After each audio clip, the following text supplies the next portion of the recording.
بسم اللہ الرحمن الرحیم۔ شیطان اور اول وقت نماز۔ حضرت عیسیٰ علیہ السلام کے زمانے میں ایک صالحہ اور عابدہ خاتون تھی۔ ان کا یہ کام تھا کہ نماز کے وقت وہ ہر کام چھوڑ کر نماز کے لیے کھڑی ہو جاتی تھی۔ ایک روز گھر کے کام کاج میں مصروف تھی اور روٹی تندور میں پکا رہی تھی کہ نماز کا وقت ہو گیا تو انہوں نے روٹی پکانا چھوڑی اور نماز کے لیے کھڑی ہو گئی۔ نماز پڑھنے کے دوران شیطان نے وسوسہ ڈالنا شروع کیا، تم نماز پڑھ رہی ہو، تمہاری تمام روٹیاں جل جائیں گی، تم نماز پڑھ رہی ہو، بچہ تندور میں گر کر جل جائے گا۔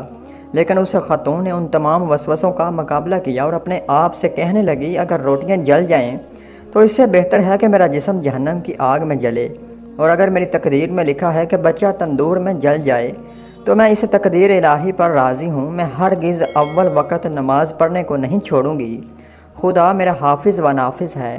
اسی دوران اسی عورت کا شوہر گھر میں داخل ہوا، کیا دیکھا کہ زوجہ نماز پڑھ رہی ہے اور تندور میں روٹیاں جل رہی ہیں اور بچہ آگ میں بیٹھا کھیل رہا ہے۔ زوجہ کی نماز ختم ہونے کے بعد شوہر بیوی کا ہاتھ پکڑ کر تندور کے پاس لے آیا اور اس کو یہ عجیب و غریب منظر دکھایا۔ یہ منظر دیکھ کر عورت سجدہ شکر بجا لائی۔ شوہر نے بچے کو اٹھایا اور حضرت عیسیٰ علیہ السلام کے پاس لے کر آئے اور سارا واقعہ زوجہ کی اول وقت نماز، روٹیوں کا جلنا، بچے کا تندور میں کھیلنا بیان کیا۔ تو حضرت عیسیٰ علیہ السلام نے فرمایا، اپنی زوجہ سے پوچھو تو صحیح اس نے کیا کام کیا ہے جس کی وجہ سے یہ کرامات انجام پائی ہیں، کیونکہ یہ کرامات انبیاء سے انجام پاتی ہیں۔ شوہر نے زوجہ سے پوچھا، تو نے کون سا ایسا کام کیا ہے جس کی وجہ سے تجھے یہ کرامات حاصل ہوئی ہیں؟ تو عورت نے کہا، میں نے آخرت کے کام کو دنیا کے کاموں پر مقدم کیا۔